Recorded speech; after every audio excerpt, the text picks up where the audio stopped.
Hi, I am. Oh, I always never know exactly when to start with these. I'll get better as we move on in time here.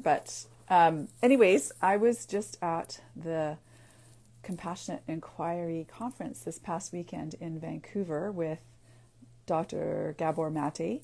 And one of the things I just wanted to share, because I don't think a lot of people know this, I haven't been too public or vocal about it, but I was interviewed by Gabor Mate for his new book, The Myth of Normal. And in the book, actually, I'm not sure if I made the cut, so I'm just going to talk to you about what we talked about. And in the interview with him, he was just asking about what happened to me, why I spent so much time in depression.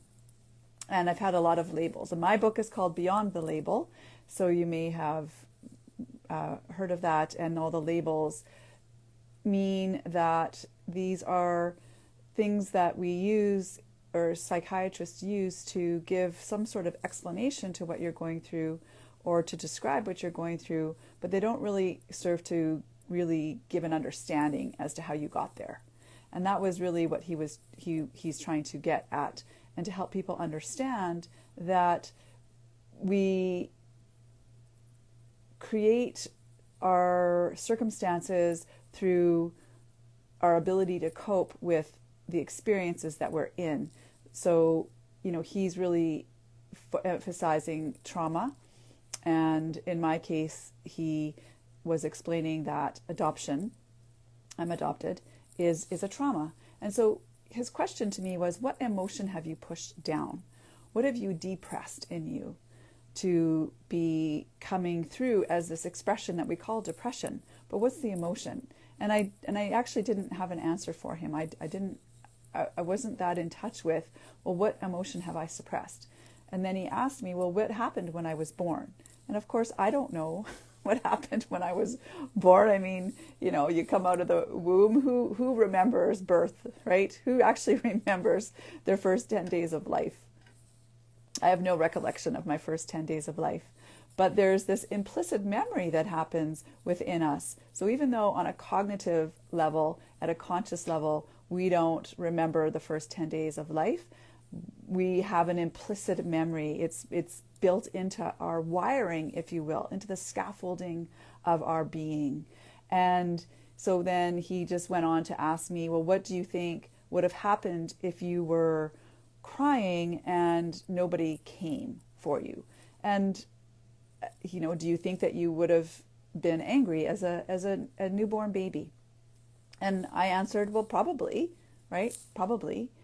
So it was really interesting to me to understand this potential connection that goes all the way back, right? Many, many, many years.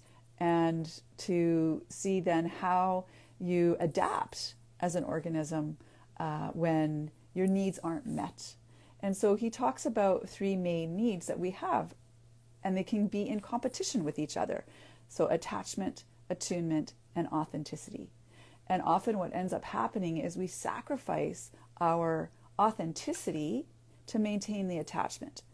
Because as humans, we're the only species, one of the only species that is dependent 100% on a human adult to take care of us. Right? We're not going to survive in the wild if we're not cared for by somebody else. Whereas if you've seen a new horse being born or a new cow being born, I mean, they're born, they get a couple of licks and they're up on their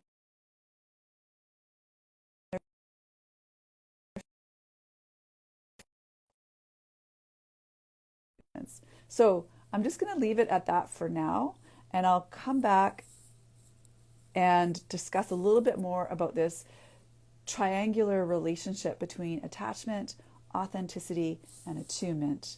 And it's really powerful because this can play out in your life as being where people pleasing can come from, where avoiding conflict can come from, where a lot of mental health conditions actually can arise from this conflict that happens before the age of 12 in our lives.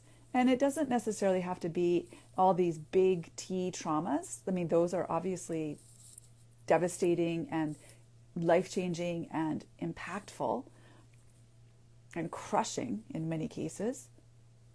But there's also all these little T insults that happen to us along the way. And what do we do with those? How do we process them? Where do we put them? These all add up and they all matter.